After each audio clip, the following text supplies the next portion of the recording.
Welcome back to What's TrainWreck Watching. It's me, Maniac, and we have another episode. We are underway with Loki on Disney+, and this second episode, it wasn't messing around, folks. With only 6 in the season, we are off to the races. So let's bring in our top analysts, our panel here. We've got the Majka Man and Casali Files joining me. Gentlemen, happy hump day. How are we doing? What's going on? Man, doing well. This episode was fire, as you said it, Maniac. I feel like this was just a great episode 2. I mean, the first one, obviously, last week was a good introduction. We got to know the characters, what Loki was up to, the whole world. But this one brought you right into the story. And without giving anything away, I was very pleased. Yeah, you said it perfectly there, Casali. Like it right into it. Like it picked up exactly where it left off, and just, I mean, man, gave us a lot to think about going forward too. It definitely didn't absolutely. It wasn't a filler episode, that's for sure. Not in the slightest.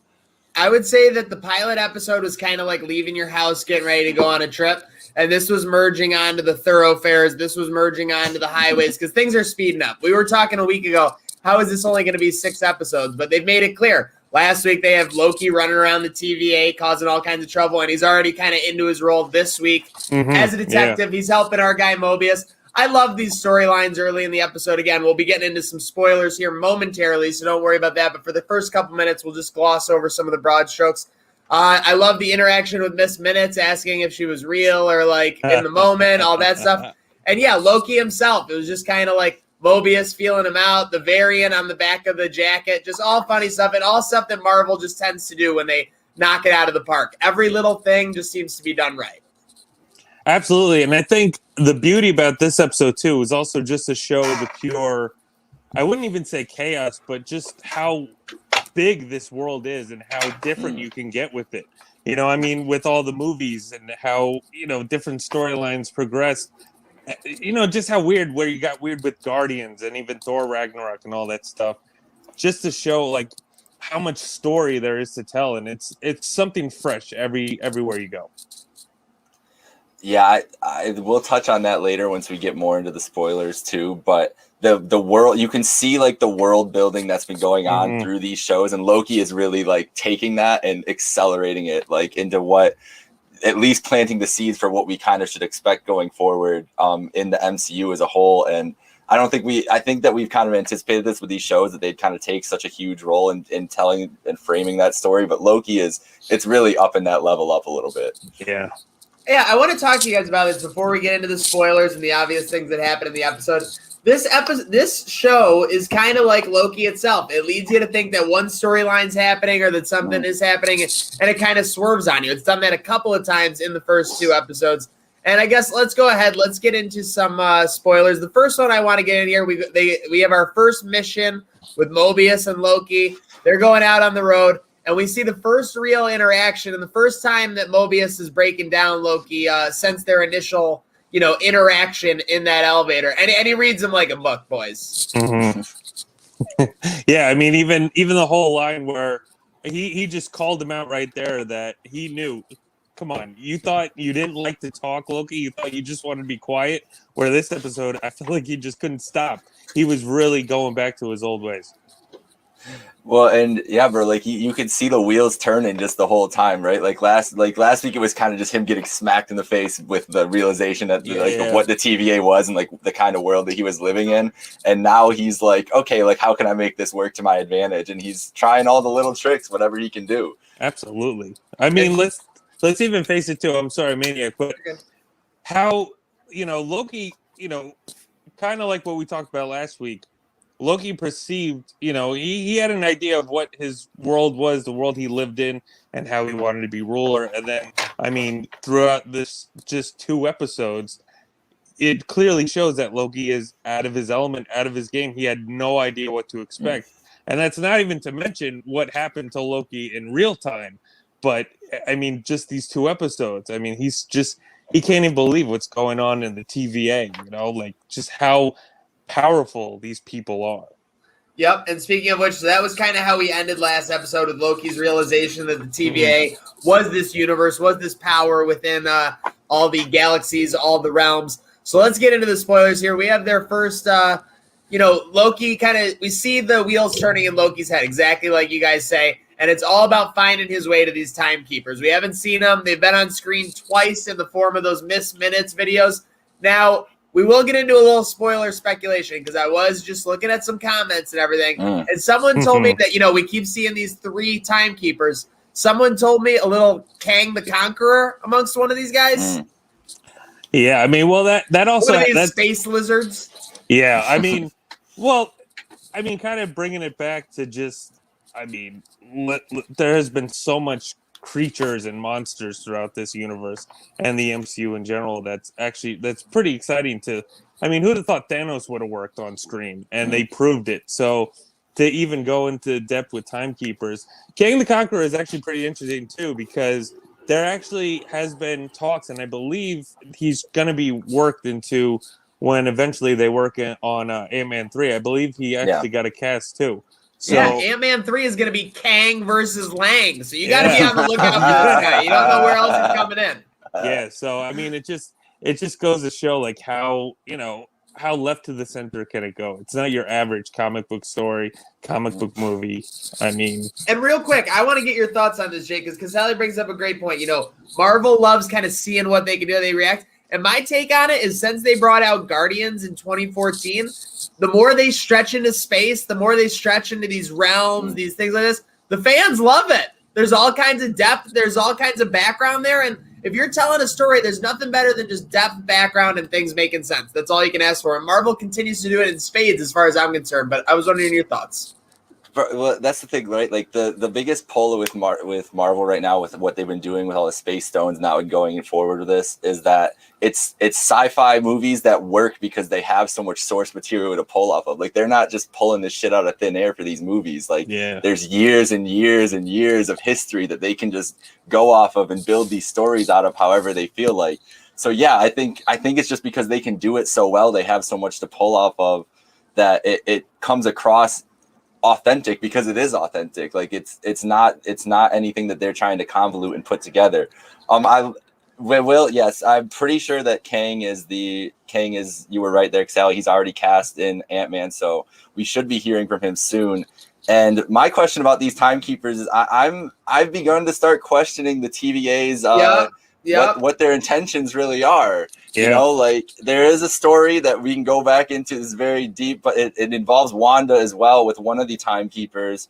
I believe his name is Immortus, who actually created Kang. So there's a whole convoluted little bit of connection there. But Wanda, that is a story of Immortus being sent to destroy Wanda because of the things that she has the ability to do to the timeline by this group of timekeepers that wasn't actually, trying to keep a sacred timeline together. So just reading into that and seeing that, the TVA is not a well-functioning organization, as we can see. There's a lot of dissension inside, a lot of questioning each other. And what's really behind these guys? Like, is there something that they're really not, explaining? Obviously, to Loki, they don't want to share all the cards with him. He tried to get all this information, and everything that he asked for was classified, except basically, that one little file in that whole ass library on himself. The file on himself was the only thing that wasn't classified. So, we can't leave these tigers though, because you hit the nail on the head. It went from the beginning of this episode. You have Loki working. He's clearly trying to infiltrate the organization.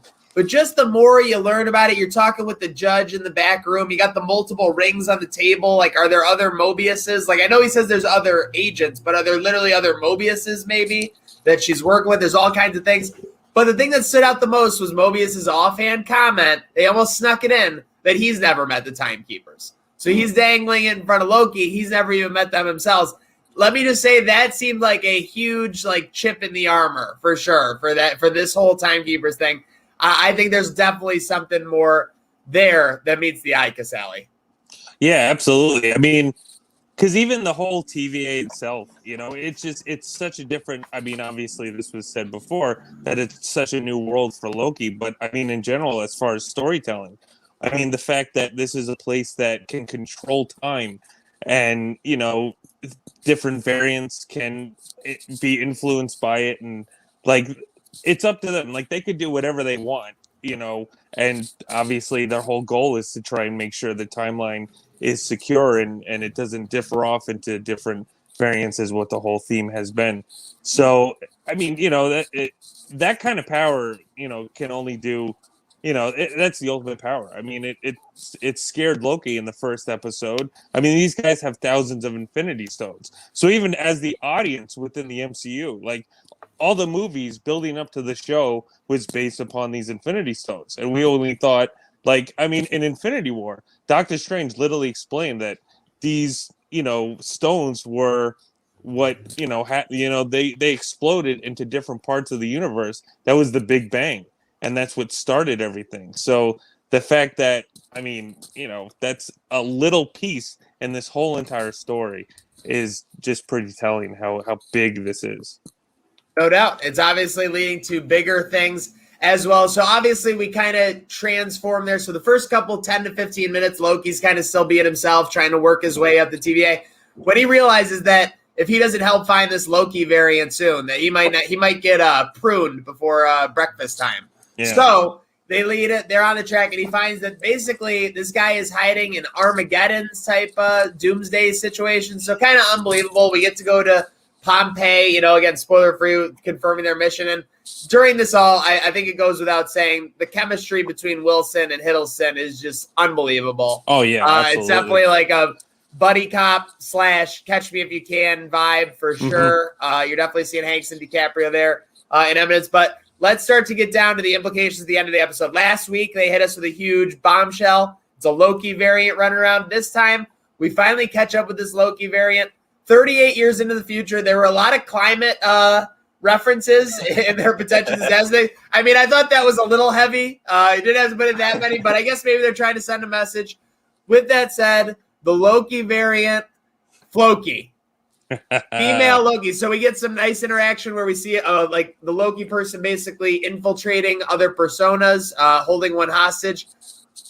We also get in this mission. So this mission's in basically a Rexmart or something, or a Rocksmart, something like that. Roxcart. Okay, I was close, but they're running through it. Two major takeaways from the thing. Obviously, we have this fake Loki, and the most important thing is that the 1 minute, is it a minute woman, if she's a woman, told fake Loki how to get to the Timekeepers? What happened? Oh, yeah. I mean, that was the thing when the lady that, it was one of their missions before Owen Wilson tapped Loki to be like, all right, now we got to work.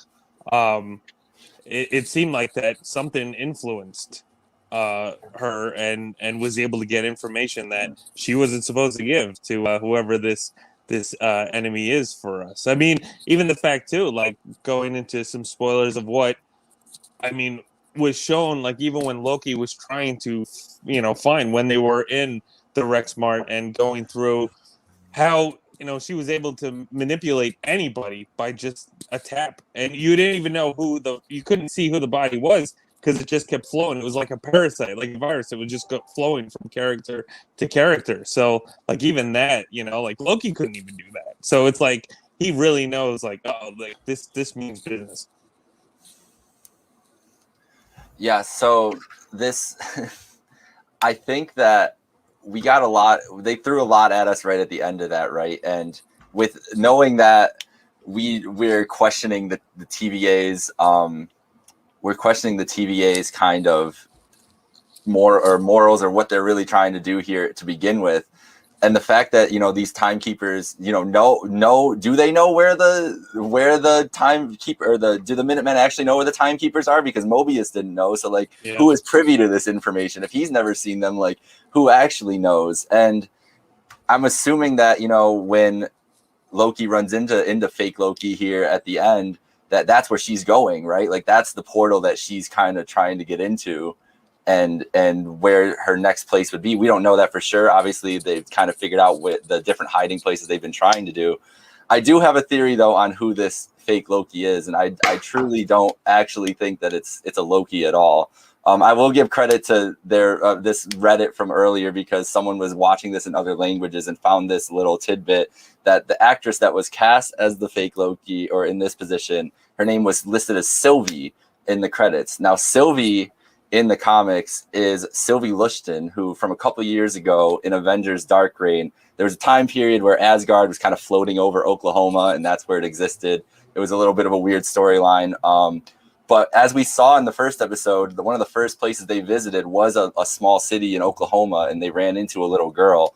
In this little scenario here, there's a character called Enchantress. She calls herself Amora of the Enchantress. Enchantress is a classic Asgardian from like the early 60s that is mentioned right away in Thor, but this is a different Enchantress. And the way that she is brought into it in Oklahoma is that Loki gives her the powers essentially of Loki, everything that he can do, just to kind of see what he can do, see if he can create a mortal being out of his own image and see the chaos that they can cause. So going forward, and she's blonde hair, the same look that she had that we just saw at the end of that episode.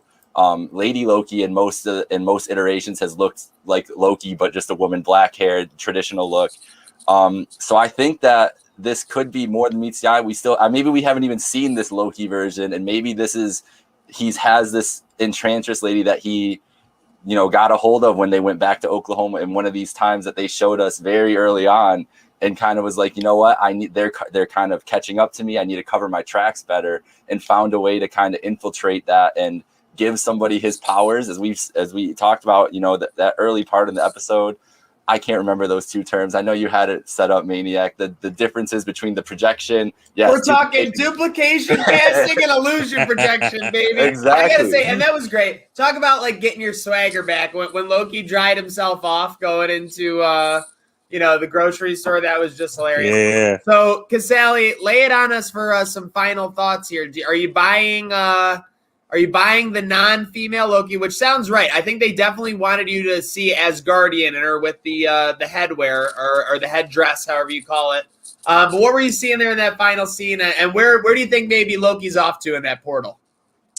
Yeah, I mean, again, Lady Loki, whatever it is, I'm all in.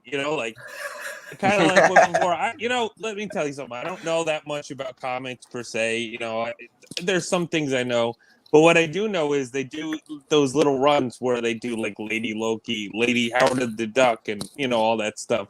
And then the MCU, they always kind of tamper with those storylines, and they don't go so by the book most of the time. Half the time, they have fun with it, and they bring whatever character works the best. So if this is Lady Loki or just some other variant, who knows? I mean, hell, I've seen even in WandaVision. I've seen people talk about Mephisto being, a villain in the background to the point where like that was just like an ongoing joke gone too far. Chekhov's Mephisto. Like stuff like that. Which I remember when this trailer first dropped, there was that when they went into the church and they saw the painting of the devil on the stained glass. People just thought, oh, that's Mephisto. Mephisto's behind everything. Because that's the other thing too. We are trained, by these storylines, like the movies, like in the first phases, the Infinity Saga, if you will, they all led to one thing. Like they all had like little, like, villains every now and then, but it all led to Thanos. And now, so everyone's trying to be like, well, Thanos is dead. So who's next? Like, what's going to be your next thing? So, it's cool just to see that they're playing with the toys in the toy chest, like they have all this stuff, especially now that they have Fox, Disney, owns Fox, and they could do really whatever they want. And I feel like that's what's cool too about what this whole new phase is leading into. I didn't really talk about this last week, but it gets me really excited. And I feel like this whole show has led into leading us to believe what the multiverse is, and leading into different, timelines and all that stuff. Like, I mean, Endgame literally kind of introduced us to the multiverse, even when Hulk was talking to the Ancient One on top of Avengers Tower. So I feel like that's what this whole thing is leading into, and that's probably the easiest excuse they could get to get all these characters in and not have to really worry about too much backstory like the mutants and all that stuff. But again, I'm digressing. I mean, listen, no matter what, I'm all in. Lady Loki, whoever this is, It was just such a great villain. I mean, I can't wait to see more. This episode was so good, and it just lets me know that Marvel is not messing around. They never do, and I can't wait. I can't wait till next week. Last week we were sitting down at the table, and this is a great appetizer for what is about to be a 5-course meal. So this would be 2, 3, 4, 5, 6, the first of 5. We will be back next week with What's TrainWreck watching episode 3 Loki. We are nearing the red line here, and I mean, you said it yourself though, Casali. A treasure chest of goodies for this Marvel. We got Multiverse of Madness. We got Scarlet Witch. I'm saying Black Widow. We got Spider-Man. We got all of the above. It's going to be awesome. So just can't wait to see what Marvel does next. Make sure you're tuning in, subscribing on YouTube, follow along at Casali Files, at JakeMicah15. Let's get it done. And it's all about next week's